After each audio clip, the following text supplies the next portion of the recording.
안녕하십니까. 최경영의 이슈 오도독 시작하겠습니다. 저는 KBS 최경영 기자고요. 오늘은 경제 이야기입니다만은 정치 이야기죠. 예, 경제라는 게 결국 뭐 정치와 직결되고 우리 삶의 문제니까요. 건국대학교 경제학과 최백운 교수님 나오셨습니다. 안녕하세요. 예, 안녕하세요. 예.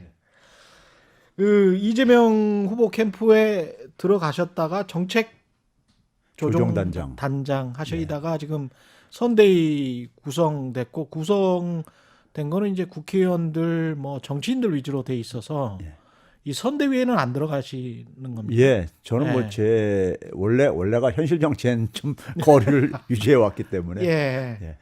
그냥 그러면 전화 오고 자문 오면 이렇게 그렇죠. 뭐 전문가로서 대학 선생이 할 일 중에 하나가 사회 봉사라는 게 있으니까요. 그 정도 차원에서 하는 거죠, 뭐. 알겠습니다. 이재명 후보와는 직접적으로 계속 말씀을 좀 나눠 보셨어요? 경제 문제나 이런 것들과 관련. 예, 사실 처음 간 게 저도 이제 유튜브를 운영하는데요. 예, 그렇죠. 최백운 TV. 예, 한 21만 명 구독자가 있는데. 많이 늘었네요. 예. 근데 이제 거기 이제 제가 혼자서 사실은 그 경제 지식이나 정보를 맞아요. 저도 가끔 보고 있습니다. 전달하기 위해서 개설한 건데, 근데 그래서 이제 초대 손님이 없어요. 저 혼자 되게 진행하는데 초대 손님이 지금까지 딱 3명 있었는데 이제 정치인 3명을 이제 모셨었는데 그때가 이제 이재명 지사 경기도지사 할 때 하고 그리고 이제 고인이 된 박원순 시장하고 그다음에 이제 용해인 의원하고 딱 3분만 모셔봤었어요. 그랬군요. 예, 그러면서 이제 알게 됐고 제가 이제 그분들을 모신 거는 저는 이제 대한민국의 미래를 위해 가지고 아무래도 이제 정치 지도자가 미치는 영향은 크니까. 그렇죠. 그래서 어떤 인재니까는 생각들을 갖고 있는가. 이제 이런 거를 좀 이제 알고 싶고 또 전하고 싶고 국민들한테. 경제 관련해서 이재명 후보는 저도 인터뷰를 해봤습니다만은 어떤 생각을 갖고 있습니까? 제가 이제 뭐 경제학자지만은 직간접적으로 정치인들을 굉장히 많이 이렇게 접촉을 해봤어요. 그렇죠. 해봤는데 정치인들이 굉장히 힘들어하는 부분들이요. 경제 쪽이고 그렇죠. 특히 이제 금융을 어려워해요. 금융 쪽을요. 그렇죠. 그런데 이 경제나 금융에 대해서 이해도가 굉장히 높더라고요. 높고 그다음에 이제 뭐 이렇게 얘기를 하면은 이 본질을 캐치하는 능력이 좀 있더라고요. 그래서 좀 이제 건방진 표현인지 모르겠지만은 저는 굉장히 속으로 좀 영특하다는 생각이 들었어요. 들었는데 이분이 아니 머리가 좋지 않으면 소년공 출신에서 대학도 그렇게 어렵게 다니면서 재학 중에 또 고시 패스했잖아요. 그렇죠. 사실은 거의 불가능하죠. 머리 좋지 않으면 그거는. 그런 것 같아요. 거기다가 이제 기본적인 자세가요. 이념 같은 걸 별로 중요시하지 않아요. 저는 그거를 굉장히 중요하다고 생각하는 게 이념 같은 걸 별로 중요하게 생각하지 않는다. 왜 그러냐면 우리가 이미지는 굉장히 좀 과격하다 이렇게 지금 언론들이 지금 묘사를 하고 있지 않습니까? 그렇죠. 근데 그건 어떻게 보면 이제 그렇게 묘사된 부분도 있는데 저도 이제 처음에는 그런 이미지를 좀 갖고 있었어요. 근데 만나서 얘기하다 보니까는 굉장히 마음이 심성이 여려요. 저한테 첫 마디가 뭐였냐면요. 교수님 저 사실 겁이 많아요. 이런 얘기를 하더라고요. 첫 마디가요. 아, 겁이 많아요? 자기가 근데 왜 이렇게 됐냐면은 그 속에서 그러니까 이제 살아남으려다 보니까는 그렇지. 살아남으려다 보니까 자기도 그러니까 자기 적극 방어하고 그렇죠. 하다 보니까 사람들한테 그렇게 이미지가 돼 있는데 저도 굉장히 겁이 많은 사람이 많아요. 이제 그러더라고요. 근데 얘기해 보니까 진짜 굉장히 마음이 여리더라고요. 마음이 여리고 제가 이제 이념이 가다는 얘기가 이제 제가 어떤 의미냐면요. 우리가 지금 갖고 있는 이념이라는 것이 20세기의 기준이거든요. 그렇죠. 근데 지금 21세기의 그 기준이 안 맞는 게 굉장히 많잖아요. 또는 19세기적 이념도 많습니다. 그러니까요. 적어도 그러니까 19세기, 20세기 산업사회 기준이잖아요. 근데 21세기 안 맞는 게 굉장히 많잖아요. 그러니까 뭐 예를 들어서 뭐 성소수자 문제 이런 것들 할 때도 그러니까는 전통적인 산업사회 사실은 진보 보수 기준에서 사실 가잖아요. 그렇죠. 그런데 그런 점에서 이제 이재명 후보가 가는 것은 뭐냐면은 얼마나 그것이 원칙에 맞고 국민을 위한 것이냐.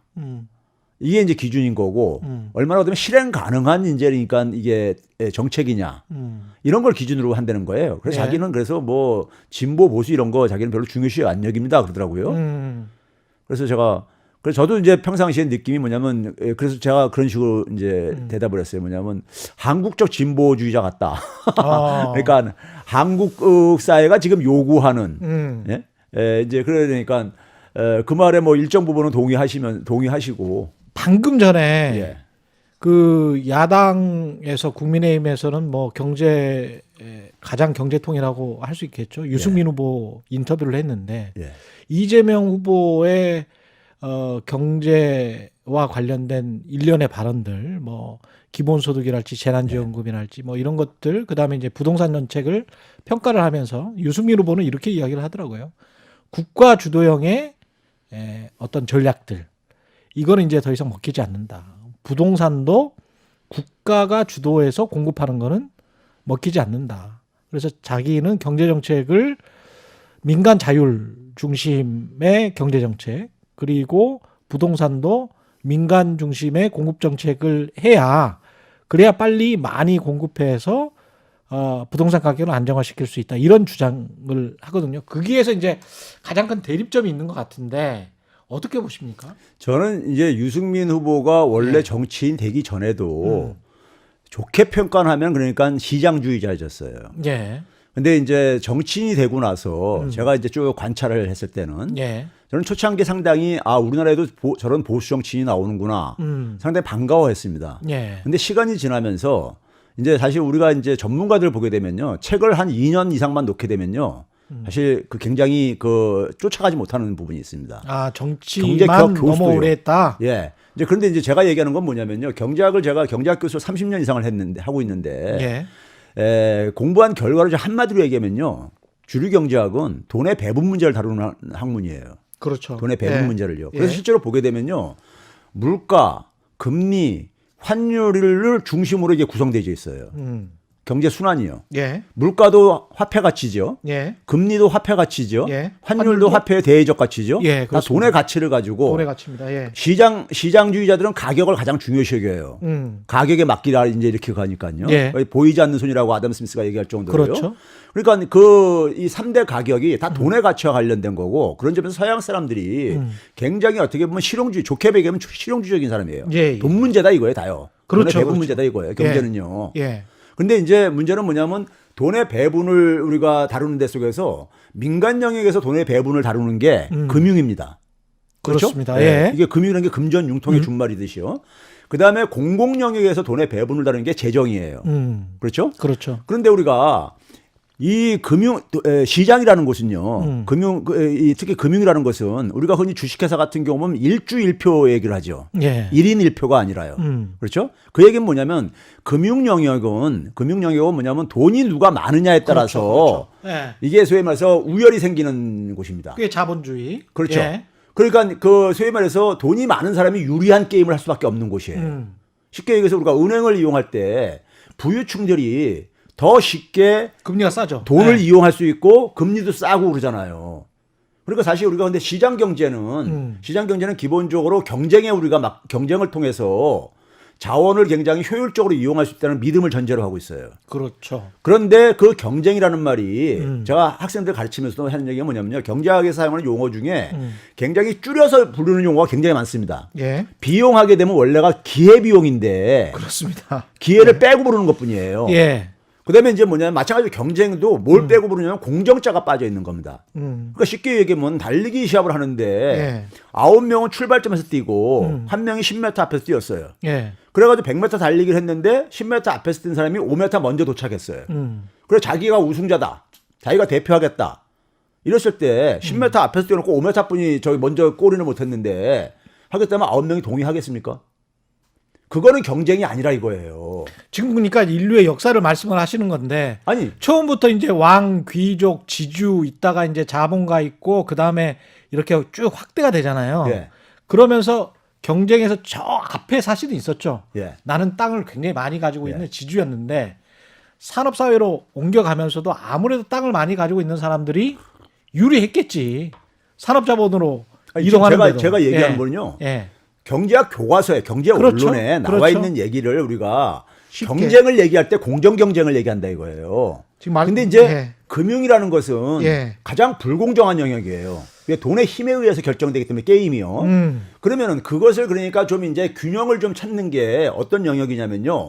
그게 민주주의의 역할이에요. 정치의 역할이다. 재정은 누가 담당하는 겁니까요? 선출 권력들이 담당하는 부분이잖아요. 그렇죠. 국민들이 사실 국민들의 몫인 거죠. 예. 국민들이 결정하는 건데. 예산.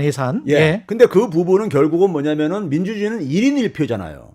그렇죠. 1원 1표가 아니라요. 예. 1인 1표라고. 저나 이재용이랑 똑같이 한 표 행사하는 곳이란 말이에요. 그렇습니다. 그럼 바로 뭐냐면은 시장이라는 곳이 힘의 논리에 따라서 불공정한 게임이 이루어지는 것을 어느 정도 견제하고 균형을 가는 것이 바로 민주주의의 역할이라고요. 그렇죠. 정치의 역할이죠. 예. 정치와 경제가 그렇기 때문에 같이 균형적으로 이게 관계를 유지를 해야지만이 건강하게 자본주의가 지속 가능성이 유지가 된다 이거예요. 그렇죠. 근데 그거를 그러니까는 재정조차도 그러니까 금융의 논리에 맡기고 있는 게 그동안에 폐해였던 거예요. 예? 근데 그거를 그러니까는 뭐 국가주의니 시장주의니 이런 이분법적으로 얘기하는 것은 그래서 우리가 유명한 말 있잖아요. 80년대 프랑스에서 그러니까는 무슨 얘기냐면 마켓 이코노미 예스. 경제를 시장 논리로 하는 건 동의할 수 있다 이거예요. 예. 그런데 마켓 소사이어티 아. 사회를 그러니까 사회는 사실 경제보다 더 큰 단위잖아요. 예. 사회 안에는 그러니까 종교적인 우리가 활동도 있을 수 있고 문화적인 활동도 있을 수 있고 거기는 여러 가지 활동이 있잖아요. 교육 활동도 있고요. 예. 근데 마켓 소사이티 노 그런 얘기 우리가 유명한 얘기가 있다고요. 사회를 시장 논리로 우리가 운영할 수는 없다. 사회는요. 그러니까요. 그게 이제 어떻게 보면 자본주의가 가장 발달한 나라에서 불문율처럼 우리가 그랬던 거예요. 그래서 우리가 시장 경제와 민주주의가 그러니까 우리가 서로 상호 네. 보완적인 역할을 해야지만 건강하게 예. 자본주의가 발전할 수 있다는데 국가와 시장이라는 것이 그러니까 이게 어느 한쪽에 그러니까 극단적으로 한쪽의 어떤 입장만을 가지고 됐을 때 사회가 경제가 건강해지지 못한다 이거예요. 상호 그러니까 보완적인 관계가 있다 이거예요. 예. 그것을 그러니까 지금 보니까 지난 80대 이후에 소위 신자유주의라는 게 바로 그게 뭡니까요? 국가를 그러니까 사실 퇴장시킨 거 아니에요. 국가의 개입 요소들을 다 줄여버리고 그렇죠. 시장에 다 맡겨버리는 게 옳다. 그게 이제 소위 말해서 유승민 전 의원이 얘기하는 민간주도의 경제. 민간주도라는 게 그런 거잖아요. 근데 그게 그 결과가 어떻게 됐냐 이거예요. 그 결과가 불평등을 굉장히 심화시키고 성장률 둔화시키고 금융위기로 이어지게 되고 예? 지금 그런 상황으로 지금 이거 해가지고 거기에 대한 반성이 사실은 금융위기에 경제학에서 많이 반성이 이루어졌는데 거의 대부분의 선진국들이. 그렇죠. 예. 근데 거기에 대해서 그러니까는 이분은 책을 논 지 오래되다 보니까 금융위기 이후에 어떤 일이 이루어지고 있는지를 전혀 모르고 계시는 거예요. 예. IMF에서조차도 반성문을 냈어요. 반성문을요. 그런 신자유주의에 대해서. 예. 근데 그거를 그러니까 여전히 지금 그 철진한 얘기를 지금 그러니까 또 이분법적으로 이걸 얘기한다는 것은 제가 볼 때 시대착오적인 저는 사고라고 생각해요. 이 구체적으로 좀 들어가 보면 이번에 전환적 공정 성장 이야기를 했어요. 선대 예, 구성을 예. 하면서. 그러면 그 전에 이야기했던 기본소득과 관련해서는 이게 또 이것도 이분법적으로 뭐 배치할 뭐 생각은 없습니다만은 예. 이게 서로 대치되는 겁니까? 아니면은 녹여서 같이 갈 수 있는 겁니까? 이건 있잖아요. 예. 이거는 그러니까 상호 그러니까 이 위치가 다른 것뿐이지 한 몸에 그러니까 우리가 예를 들어서 그러니까 어떤 이 머리 부분이 있고 예. 팔다리가 있고 예. 이런 관계인 거예요. 그러니까 이 이재명 후보가 하는 것은 뭐냐면 성장을 굉장히 중요시 여겨요. 예. 지금 제가 이제 그러니까는 도와달라고 할 때 제가 참여했던 이유가 뭐냐면요. 제가 제일 관심 있는 거는 뭐냐면은 제가 선생 생활을 하다 보니까는 예. 지금 우리 자녀들과 학생들이 그러니까 좀 미래에 대해서 희망을 가질 수 있는 지금 희망을 가질 수 없는 이런 시대에 살고 있다고요. 젊은 사람들이요. 예. 그러니까 그 청년들이 희망을 가지지 못한다는 얘기는 대한민국의 미래가 굉장히 불확실하다는 얘기예요. 그러니까 이 문제에 대해서 기본적인 인식이 같아요. 이재명 후보하고 저하고요. 예. 그래서 뭐냐면 성장이 굉장히 중요하다 이거예요. 여전히요. 이게 이제 기본적인 인식입니다. 저도 똑같아요. 예. 지금 고령화가 굉장히 빠르게 진행되고 있는데 사회 전체 파이를 증가시켜야 된다 하는데 문제는 뭐냐면 성장률이 지금 둔화되고 있잖아요. 예. 이런 문제하고 둘째는 뭐냐면 성장의 내용도 중요하잖아요. 성장의 내용도요. 예. 그러니까 이런 문제 인식 속에서 성장을 그러니까 우리가 새로운 방식으로 성장을 재구성해야 된다. 여전히 그러니까 성장은 우리가 당분간 지향해야 될 목표다. 예. 이런 이제 생각을 가지고 있는 거예요. 그래서 그걸 이제 그러니까 전환적 그다음에 뭐냐면 공정성장이라고 표현을 쓰죠. 예. 아까 공정경쟁 말씀하셨고요. 예. 그렇죠. 예. 공정성을 좀 강화해야 된다 이거예요. 왜 그러냐면 우리가 경제학에서 지금까지 얘기하는 건 시장 이론은 시장이라는 것은 공정 경쟁을 통해서 그러니까 자원이 가장 효율적으로 배분된다고 우리가 주장을 하고 있기 때문에 예. 그런 점에서 그러니까 우리 사회가 굉장히 그러니까 공정성이 선진 국가들에 비해 가지고는 많이 훼손돼 있다 이거예요. 게임의 법칙이 그러니까요. 그래서 그런 부분을 보다 정상화시키는 그걸 통해 가지고 한 가정 속에서 가장 대표적인 게 뭐냐? 그게 바로 이제 경제 기본권들인 겁니다. 예. 기본주택, 기본소득, 기본금융이 바로 그 공정성의 핵심적인 내용들인 거예요. 그걸 통해 가지고 성장을 그러니까는 성장을 여전히 그러니까 그런 표현 하잖아요. 우하향, 기울기가 우하향하는 예. 성장률이 이게 떨어져 가고 있다 이거죠. 지금요. 지난 30년 동안에요. 근데 이거를 우상향으로 바꾸겠다는 것은 성장률을 그러니까 회복시키겠다는 것이고 근데 성장의 내용을 근데 공정성을 강화를 하기 때문에 한다는 점에서 그러니까는 이 성장을 그러니까 공유하는 방식으로 내용적으로 그러니까요. 성장의 결과가 공유되는 예. 우리가 흔히 공유된 성장이라 그러죠. 그렇죠. 쉐어드 그로스라는 표현을 쓰는데 이게 실질적으로 이루어지는 정책을 그러니까는 도입하겠다는 것이고요. 그 정책이 바로 경제 기본권들인 겁니다. 근데 구체적으로 가면은 저도 이게 고민이 되는 게 서로 부딪힐 때가 있지 않습니까? 사실 공정한 경쟁과 예. 성장이라는 부분이 제가 네. 예를 하나 들자면 가령 이제 공공임대를 우리가 강화하겠다라고 예. 하면 사실 공공임 GDP 너무나 잘 아시지만 예. GDP가 부가가치 생산의 총합이지 않습니까? 예. 근데 공공임대를 강화하면 분양가가 부풀려져서 올라갈 때의 경제 성장률과 공공임대를 확충해 가지고 몇십만 원을 월세를 줄 때의 경제 성장률은 분명히 차이가 있을 거란 말이죠. 예. 민간 분양 많이 해 가지고 분양가 부풀려서 하는 게 누구 입으로 들어가든지 간에 GDP는 분명히 올라가요. 단순하게 계산하면 그렇지 않습니까? 그러면 공정한 것과 성장하는 것 사이에 분명히 이제 배치가 되는데 이런 부분들을 개발이익 환수랄지 대장동 문제도 핵심은 그건데 어떻게 풀어갈 수 있을까 좀 고민이 되더라고요 저는. 근데 최 기자님이 예. 얘기한 것이 맞는 얘기예요. 예. 맞는 얘기인데 거기서 놓치고 있는 부분이 뭐냐면은 예. 제가 이제 이런 걸 계산해 봤어요. 경제학자들은 이제 그러니까는 소위 탄력성이라는 개념을 쓰는데요. 제가 이제 노무현 정부 때부터 예. 박근혜 정부 때까지 소위 말해서 가계부채가 예. 1% 증가할 때 GDP를 그에 어떻게 영향을 미치냐 예. 이런 걸 계산할 수가 있습니다. 예. 이게 탄력성 개념이에요. 예. 예. 계산할 수 있는데 박근혜 정부에 들어와 가지고 노무현 정부하고 이명박 정부 때는 이게 그래도 플러스 값이 나왔어요. 1보단 작지만은요. 예. 근데 이게 박근혜 정부에서 마이너스 값으로 변합니다. 마이너스 값으로 변한다는 얘기는 우리가 예를 들어서 그러니까 우리가 가계부채 증가가 부채가 늘면 늘수록 아니 예를 들어서 그러니까 우리가 그 최경환 씨가 경제부총리 했을 예. 때 빚내서 집 사기 뭐 이런 예. 초능력이 유명했잖아요. 그래서 이 가계부채 증가가 주택담보대출 되게 주도를 했었단 말이에요. 그러면 예를 들어서 우리가 집값이 오르고 그다음에 주택 공급이 증가를 했어요. 예. 박근혜 정부 때 굉장히 많이 2015년부터 크게 증가했습니다. 실질적으로 통계를 보게 되면요. 예. 증가했는데 그렇게 됐을 때 집값이 오르게 되면 가계한테 영향 미치는 건 뭐냐면요. 자산 가치가 증가하죠. 자산 가치가 증가할 게 아닙니까요? 예. 집값이 오르고 이렇게 부동산 경기 화랑되게 되면요.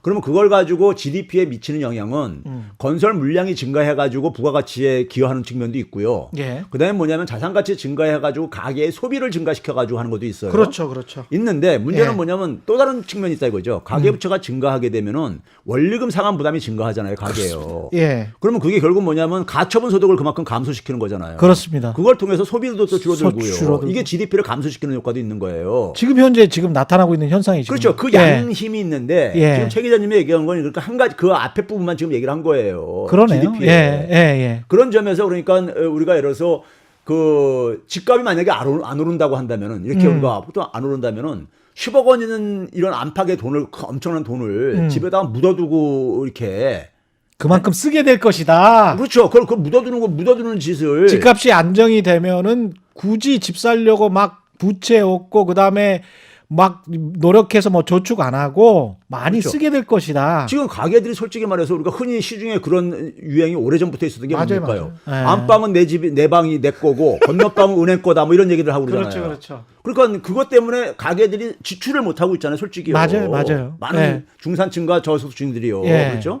그러니까 그게 경제에 미치는 해악. 네. 이거를 OECD가 우리나라 같은 경우는 2003년도부터 노무현 정부 때부터요. 이 부분이 그러니까 우리나라는 지금 경제 성장률보다 가계 소비 지출 증가율이 더 낮아가지고 성장에 이게 그러니까는 부정적으로 작용하고 있다 이런 얘기를 지적했어요. 그렇죠. 그러니까 그게 거기에 주 요인이 뭐냐고요. 주 요인 중에 하나가 뭐냐면은 가계부채 증가했었다고요.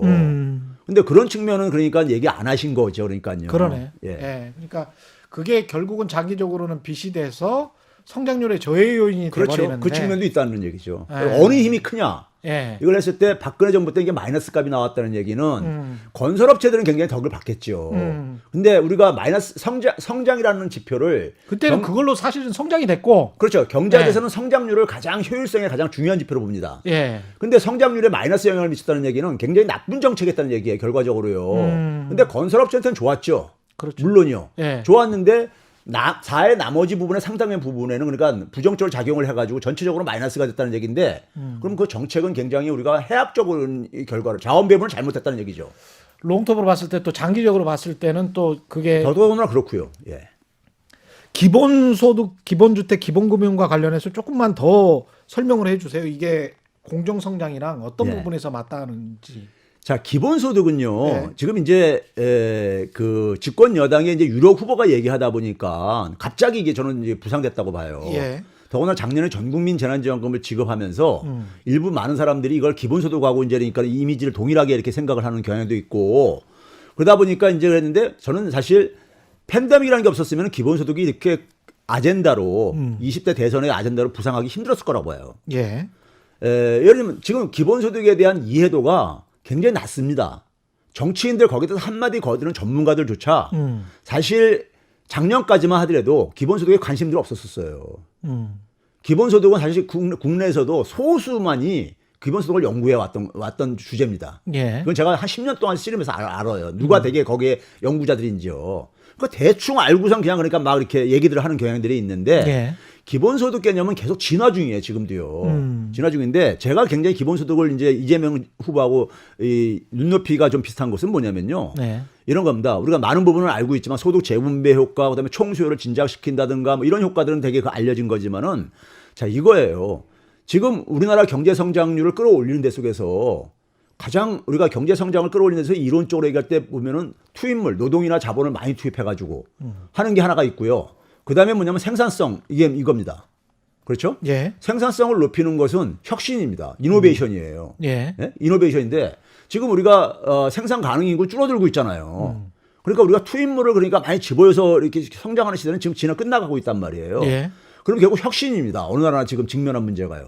혁신이 활성화되려면은 국민들이 결국 뭡니까? 새로운 시도를 자꾸 할 수 있어야 되는 거예요. 예. 특히 뭐냐면은 새로운 기술과 관련된 분야에서 새로운 시도가 많이 일어나야 되죠. 활성화돼야 되죠. 예. 그럼 그게 결국 새로운 시도를 신기술에 대해서 가장 익숙한 세대가 2030 세대라 이거예요. 예? 그들이 가장 신기술에 소위 디지털 그렇죠, 기술에 그렇죠. 익숙하잖아요. 그런데 청년들의 현실이 어떠냐? 청년들의 현실은 뭐냐면은 많은 경우들이 비정규직에 그러니까는 취업하기 바쁘죠, 사실. 저임금 예. 아르바이트에 치여 살고 있잖아요. 그것도 이제 저임금 아르바이트 하려면 한 서너 개는 해야 됩니다. 예. 그러면 그러다 보니까 자기들이 하고 싶은 게 있다 하더라도 시도할 수 없다는 얘기를 해요. 제가 이 연구를 서울시나 이런 데서 그러니까 청년 일자리 문제를 오래전부터 프로젝트로 제가 해보면서 인터뷰를 많이 해본 결과로 제가 이걸 얘기하는 겁니다. 예. 그러면은 청년들이 가는 게 뭐냐면 뒤늦게나마 자기가 하고 싶은 걸 좀 하고 싶은데 아르바이트 서너 개 하다 보면 교수님 지쳐가지고 예. 거기에 관심을 집중을 못 한다는 거예요. 그래서 그러면서 하는 얘기가 뭐냐면 자기들한테 그러니까 그래서 한 3년이라도 5년 정도 예. 자기들이 그 일에 좀 집중할 수 있는 좀 이런 지원을 좀 받았으면 좋겠다. 좀 뭐 라면이라도 먹으면서라도 예. 이런 얘기를 하는 걸 제가 많이 들었어요. 예. 그러면 예를 들어서 그러니까 청년들이 그러니까 그래서 아르바이트 한두 개를 줄여주게 되면은 자기 하고 싶은 거에 대해서 그러니까 별도로 그러니까는 거기에 대해서 그러니까 시간을 좀 배분할 수 있잖아요. 예. 근데 그걸 하게 되면은 그만큼 아르바이트 수입이 줄어들잖아요. 그걸 보존해 주는 게 기본소득인 겁니다. 청년들 기본소득인 거예요. 예. 그러니까 우리 사회 속에서 청년들이 희망이 없으면은 대한민국 희망 없는 겁니다. 청년들이 새로운 시도를 못 하는데 대한민국에 어떻게 새로운 시도가 나타날 수 있겠어요? 그 반론하는 측에서는 그럼 청년들에게만 지원하지 왜? 아니죠. 왜 그러냐면은 제가 예. 지금 얘기하는 것은 이런 부분까지 기본소득이 진화하고 있다 이거예요. 아. 그러니까 전 국민한테 주는 거 같은 경우도 지금 예. 이재명 후보가 얘기하는 게 두 가지로 얘기하고 있잖아요. 예. 보편적으로 전 국민한테 주는 거하고 부분적으로 주는 기본소득. 예. 그러니까 예를 들어서 농민 기본소득 얘기를 하잖아요. 농민단체도 오래전부터요. 예. 그리고 지금 이재명 후보가 문화예술인한테 주는 것도 지금 얘기를 하고 있어요. 예. 그리고 이런 건 부분적인 기본소득이죠. 청년석과 포함해가지고요. 예. 그러니까 이거를 이제 전 국민 같은 경우도 주는 것도 처음에는 좀 그러니까는 재원도 좀 가고 그러니까는 그렇죠. 그러면 이거를 그러니까 우리가 예를 들어서 뭐 1년에 2번 정도 토지 보유세를 좀 걷어가지고 국토 보유세를 걷어가지고 설 명절 때 추석 명절 때 제가 계산을 해봤어요. 한 0.5% 보유세율을 평균 적용한다 할 때 예. 한다 할 때 1인당 그러니까 한 35만 원 정도씩 예. 설 명절 추석 명절 때 줄 수가 있다고요. 전 국민에게? 그렇죠. 예? 이게 그러니까는 소위 말해서 우리가 얘기하는 종부세 수입 빼고 그건 지자체 수입이니까요. 예, 예. 빼고라도 우리나라 그러니까 저 토지 자산이라는 게 있으니까 그렇죠. 예. 그거 가지고 계산을 해봤는 거예요. 예. 한국은행 이 토지 자산에 가지고 민간에 대해서만? 그렇죠. 민간이죠. 예. 당연히요. 예. 그래가지고 했을 때 한 35만 원 정도씩 가능해요. 현재 지금 시세로 그러니까요. 예. 35만 원씩 그러니까 두 차례 주는 것 정도는 예. 1년 두 차례 주는 건 지역화표 줘도 된다 이거예요. 작년에 줬던 것처럼요. 그러면 그걸 가지고 1인당 35만 원이면 4인 가족이면요. 140만 원입니다. 적지 않은 돈이죠. 그렇죠. 명절 때 140만 원도 들어온다는 거는요. 예. 그렇죠? 그러니까 그런 걸로 일단 전 국민한테 줘가지고 그걸 1인당? 정책적으로 실험을 해보고요. 아. 정책이 수용성이 있어야 되니까는 국민들이 아 이거 괜찮다 하게 되면은 그러니까는 더 이제 확장할 수가 있는 것이고요. 예. 그다음에 이제 우리가 청년들 같은 이런 부분적인 것들은 예. 그들의 기여도가 있으니까는 예. 예산을 그거는 사실 청년은 제가 또 그 예산을 제가 조정을 해봤어요. 예. 우리 무슨 저출산 예산이라든가 뭐 이런 것도 많잖아요. 그런 거 그다음에 일자리 예산도 많고요. 그렇죠? 그런 거 가지고 해보니까 그걸로 충분히 조정이 가능해요. 청년 얼마씩 주냐가 문제지만은 예. 처음에 시작을 뭐 50만 원, 30만 원 정도씩 줄 수 있어요. 한 3년 내지 5년 정도의 지원을요. 예? 그 반론하는 측에서는 예. 이게 세 가지인 것 같아요. 첫 번째는 재정 여력, 두 번째는 사회적 약자에게 더 많이 주지. 예. 지금의 복지를 확대해서 그쪽에 많이 주지 왜 그렇게 확 넓히려고 하느냐, 보편적으로. 세 번째는 되겠느냐, 조세저항. 예. 예, 어차피 부자들 위주로 걷는 건데 아무리 기본소득 안에 부자들이 뭐 10만 원, 20만 원 더 받는다고 해서 예. 그 사람들이 내야 될 세금은 이제 훨씬 더 많아지는데 이게 조세저항 때문에 되겠느냐. 예. 이 부분에 관해서 좀. 그러니까 제가 이제 예. 모두에 얘기한 게 잘 모르고들 얘기한다는 게 이제 그 얘기인데 예. 그 세 가지가 예. 거의 걱정이 없는 부분이라는 게 예. 자, 재원 문제는요. 예. 기본소득도 재원은 세금입니다. 그렇죠. 세금이에요. 예. 세금을 근데 걷어가지고 이걸 그러니까는 소위 재정 관료들이 이렇게 배분하는 게 아니라 이거를 그러니까 그대로 다 돌려주는 거야. n분의 1로요. 첫째는요. 예. 그러니까 국가가 추가로 부채가 증가할 이유가 없는 거죠. 새로 세금을 목적세를 걷어가지고 아, 그러네. 다 돌려주는 거니까요. 소비하면 부가세가 또 들어오니까. 예. 예. 아니 그리고 이제 그거는 저 추가의 세입입니다. 예. 근데 기본적으로 새로운 세금을 국토 보유세를 새로 신설을 해가지고 예. 목적세로 예. 걷었어요. 예. 걷은 걸 그러니까 그대로 다 n분의 1로 나눠준다 이거예요. 그럼 국가 부채는 아무 문제가 없는 거고 재원도 없는 거잖아요. 첫째는요. 그러네요. 그렇죠. 예. 두 번째. 채권 발행을 안 하는 거니까 지금. 예, 두 번째는요. 제가 국토보유세를 예를 들었으니까 그걸 계속 얘기하면요. 그걸 제가 시뮬레이션을 해봤어요. 이건 저뿐만 아니라 여러 사람이 해봤습니다. 예. 해봤는데 보게 되면 한 90%는 예. 자기가 낸 세금보다 돌려받는 게 더 많아요. 아. 하위 40%는 예. 낸 세금 없이 그냥 다 돌려만 받습니다. 그 사람들은 토지 자산 있는 사람도 없으니까. 40%는 없으니까요. 예. 그러니까는 밑으로 우리나라에서 불평등에서 자산 불평등이 제일 심하잖아요. 그렇죠. 특히 부동산 불평등이 제일 심하잖아요. 금융 불평등보다도요. 토지 한 평 없는 사람들 대부분이에요. 40% 돼요. 40%요. 예. 그러니까 그 사람들은 그러니까 그냥 저것만 받는 거예요. 수입만이요. 예. 조금씩 있을수록 그러니까 줄어드는 거죠. 수입이요. 그래서 90%까지는 그러니까는 플러스예요. 낸 세금보다 더 많이 받는다고요. 아, 이 시뮬레이션에 따르면. 그렇죠. 그다음에 그 위에 5%는 낸 거나 받는 거나 거의 비슷해져요. 예. 상위 5%가 수입보다 내는 게 훨씬 많아요. 그러면 조세 저항이 5%만 이런 쪽으로 보게 되면 5%만 반대한다는 얘기예요. 자, 그런데 제가 예. 하나만 그런데 이제 여기에 이제 그 반대하시는 분들이 하는 얘기가 이거예요. 조세저항 이런 거 얘기할 때 얘기하는 게 뭐냐면은 복지 그러니까 우리가 지금 어려운 사람한테 하자는 것이 우리가 그동안도 그러니까는 복지가 우리나라가 상대적으로 OECD 국가 중에서 굉장히 낮다 이런 얘기를 많이 하잖아요. 예. 그래서 복지를 강화를 해야 되는데 복지 강화할 때마다 항상 쫓아다녔던 게 뭐냐면 증세였었습니다. 그랬죠. 근데 그게 증세가 70대부터 쉽지 않게 돼버렸어요. 그러니까 소위 말해서 그걸 주장하시는 분들이 70대부터 복지국가가 왜 후퇴하면서 위기에 봉착했는지를 모르는 거예요. 역사적인 배경을요. 70대 이후부터 뭐냐면은 소위 말해가지고 임금 근로자들, 노동자들이 예. 상당히 임금 증가율도 낮아지게 되고요. 예. 그다음에 고용도 굉장히 불안해지면서 예. 저기 최 기자님은 미국에서 계신 거 잘 아실 텐데 70대부터 미국이 그러니까는 그 소위 말해서 부부 소위 말해서 이 합산? 아니 부부가 그러니까는 같이 일을 하는 경우들이 예. 크게 증가를 해요. 맞벌이 예. 부부가요. 예, 그렇죠. 그러면서 뭐냐면 아이들이 자녀들이 예. 소위 말해서 범죄라든가 무슨 마약이라든가 노출되는 게 확 증가하는 게 그렇죠. 통계가 예. 70대부터 나오잖아요. 예. 그 이유가 뭐냐면은 여성들의 경제활동 증가 욕구도 있었지만은 또 하나는 뭐냐면은 소득의 정체예요. 중산층이요. 통계적으로 그렇게 나와요. 맞아요. 그건 맞아요. 그러다 예. 보니까 중산층이 그러니까 빡빡해진 거예요. 70대부터요. 그럼 그 속에서 소위 얘기했던 게 뭐냐면은 저기 선별복지원이 나오는 거예요. 예? 그러니까 이 증세라는 것이 그런 환경 속에서는 불가능하지. 이 동일 얻기가 힘들어요. 중산층이 나도 지금 힘들어 죽겠는데 예. 나한테 나보고 세금 좀 더 내가지고 어려운 사람 도와줄래. 나도 지금 힘들어 죽겠는데 그래서 증세가 안 된 겁니다. 이게 안 된 거예요. 그러면서 뭐냐면 꼭 필요한 사람한테만 지원하면서 세금을 가능한 한 줄이자. 이게 그러니까 굉장히 먹혀 들어간 거예요. 그랬죠. 예, 이게 예. 80년대부터 쭉 이렇게 감세 예. 논리 먹혀 들어간 겁니다. 예. 지금이라고 해가지고 우리 사회 속에서도 중산층한테 야 우리 취약계층들한테 좀 저 지원해주기 위해서 세금 더 걷는데 좀 내라. 이게 되겠습니까? 저항 만만치 않죠. 이거 안 돼요. 예. 불가능합니다. 불가능해요. 그렇죠? 그러면은 어려운 사람한테 지원하는 거 저 동의해요. 동의하는데 그게 실행 가능한 그러니까 우리가 증세를 하기가 힘들다 이거예요. 예? 중부담 중복지 이론인데 예. 그게 현실적으로 불가능하다 이렇게 그렇죠. 보시는 거군요. 예, 실행 예. 가능성이 없다 이거예요. 예. 그런데 이제 결국은 뭐냐면 우리가 그 기본소득형 이 조세 시스템은 실행력이 높다 이거예요. 조세 적용이 가장 최소화시킬 수가 있다 이거예요. 소득세한테 적용해도 똑같은 결과가 나옵니다. 제가 어차피 해봤어요. 90%를 받으니까 예. 그 사람들이 유권자기 때문에 예. 아니 자기가 세금을 30만 원 더 내게 됐는데 50만 원을 바로 돌려준대. 예. 그럼 그거 반대할 사람 누가 있습니까? 그러네. 예. 반대할 사람들은 더 내는 더 사람들. 내는 사람 소수만 간다 이거예요. 근데 이 민주주의는 아까 말씀하신 대로 예. 한 사람이 한 표니까. 예. 이재용과 최백운과 최경영이 똑같이 한 표니까. 그렇죠.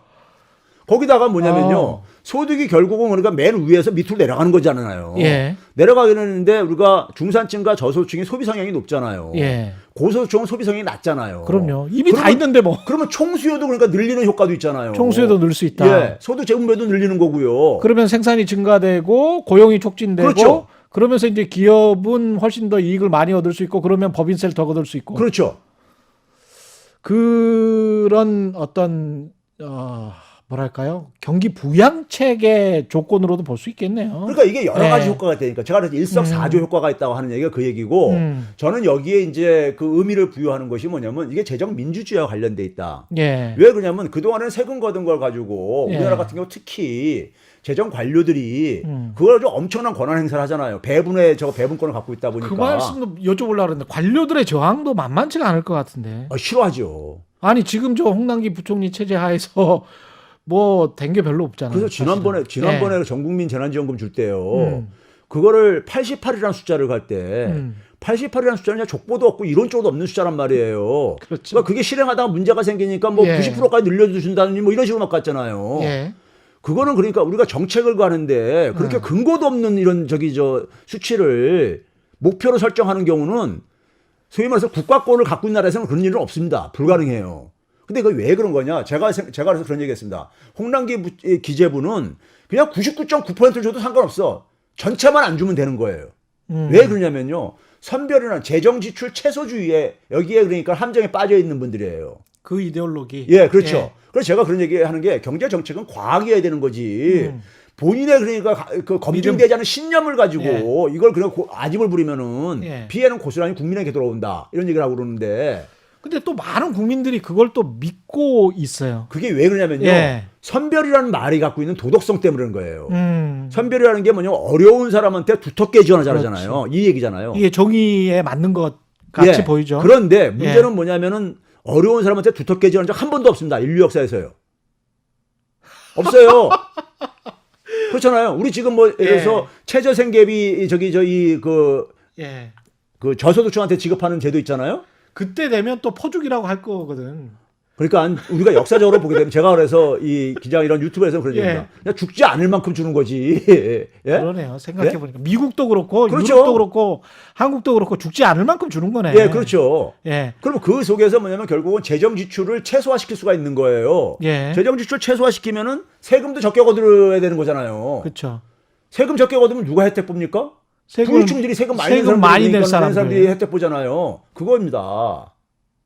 그래서 특히 뭐냐면 70대 이후에 금융자본들이 그러니까 금융자본의 수익성을 높이는 차원 속에서 그 주장을 논리를 만들어내요. 그러면서 계속 자산이 쌓이는데 게다가 다양한 방법들 조세 피처랄지 여러 가지 이번에 이제 디지털세 논란도 나오고 그렇습니다만은 그런 상황에서 글로벌 기업들이 탄생을 하면서 이게 왔다 갔다 하면서 세금도 안 내버리니까. 제가 한 가지 재밌는 얘기 할게요. 미국의 이 제국이 지금 굉장히 흔들흔들거리는 느낌을 많이 받잖아요. 그렇죠. 아프가니스탄에 갑자기 철거하고 막 이러듯이요. 그게 언제부터 일어났냐면요. 80대 이후부터 이제 진행되는데요. 저 정확하게는 70대 중반부터 그 흐름이 분위기가 형성되는데 우리가 소위 말해서 그 미국이 2차 세계대전 50년대, 60년대 전쟁을 할 때요. 전쟁을 치르면 국가가 지출이 굉장히 많이 늘어나잖아요. 일시적으로요. 전쟁 비용으로요. 그랬을 때 우리가 되게 어떤 방식으로 해결했냐면요. 국가 채무가 급증하잖아요. 그걸 어떻게 해결했냐면은 세금을 그랬는데 세금을 50대, 60대는 92%까지 올렸었습니다. 그래서 최고 소득 들었어요. 저도. 그래서 지금 뭐냐면은 그 사회에서 가장 고소득자들이 소득세 사회 엘리트들이 그만큼 사회적 기여를 한 거예요. 공동체에 대한요. 근데 80년대부터는 어떻게 되느냐? 레이건이 군비 경쟁하잖아요. 소련하고요. 2000년대 부시는 그러니까 아프가니스탄 이라크 전쟁 수행하잖아요. 그래서 국가 채무가 급증합니다. 근데 뭐냐면 그와 동시에 뭐냐면 부유층 소득을 감세를 하죠. 그렇죠. 그러니까 소위 말해서 그 사회에서 많은 그러니까 우리가 부를 누리는 사람들이 사실 과거에는 60, 70대까지만 하더라도 미국이 그러니까는 그 부유층들이 자기 역할을 한 거예요. 사회적 책임을. 큰 그래프로 보면, 장기 그래프로 보면 분명히 떨어져요. 80년대부터는 근데 그게 부유층들이 탐욕만 가하고, 자기 역할은 소위 워렌 버핏이 나 같은 사람한테 세금 많이 부과해야 된다. 이런 게 작동이 안 된 거예요. 그러다 보니까 지금 미국이 국가 재정이 흔들리다 보니까는 지금 2020년대 말부터는요. GDP 증가율보다 그러니까는 국가가 재정 이 부채에 대한 이자 부담이 더 커지는 걸로 시뮬레이션이 나옵니다. 그렇죠. 의회 예산국에서 추정한 거에 의하면요. 그리고 그러다 보니까 지금 아프간에서 철군한 거예요. 그런 상황 속에서요. 그러니까 생각해 보면 그 금융자본주의 발달하면서 스탁옵션이나 이런 것도 사실은 세금 문제 때문에 다 그런 거잖아요. 그렇죠.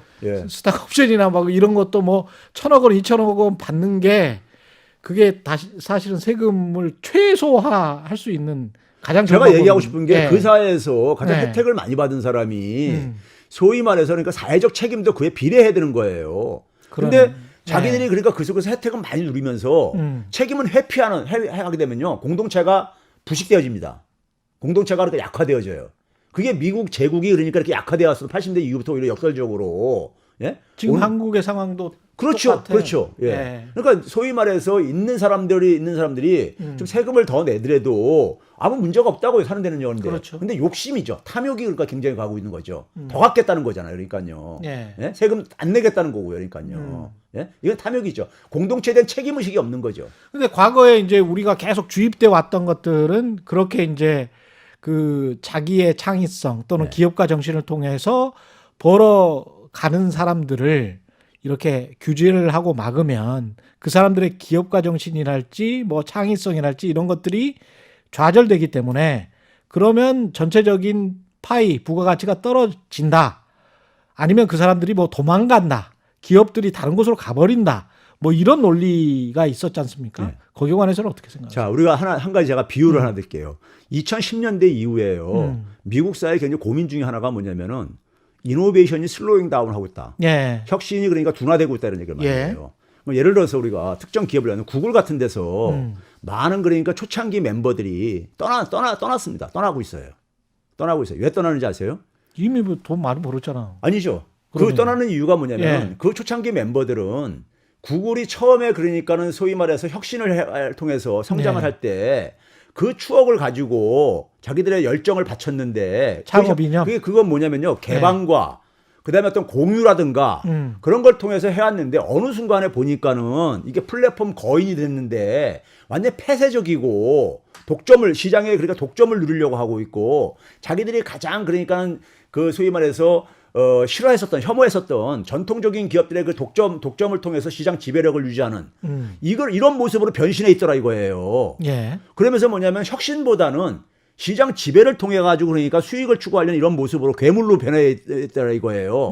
근데 자기들은 뭐냐면은 소위 말해서 혁신을 통해 가지고 소위 말해서 기업의 이익도 증가시키지만 인류사의 공헌도 하고 싶고 이런 거였었는데 예. 이게 그러니까 어느 순간 보니까 전통적인 자기들이 혐오했었던 그런 기업들 전통적인 기업들 독점 기업들 모습으로 변화돼 있더라 이거예요. 예. 그러니까 우리가 독점이라는 것이 그런 점에서 그러니까 우리가 소위 혁신을 그러니까 우리 장애하는 그렇죠. 요인으로 지금 예. 지적들을 하고 있다고요 지금요. 그건 뭐 100년 동안에. 기업들이요. 예. 그런 점에서 볼 때는 그러니까 우리가 사실 그 사람들이 그러니까 그 사람들이라고 해서 그러니까 그 그냥 편하게 부를 축적하는 거를 싫어하겠습니까?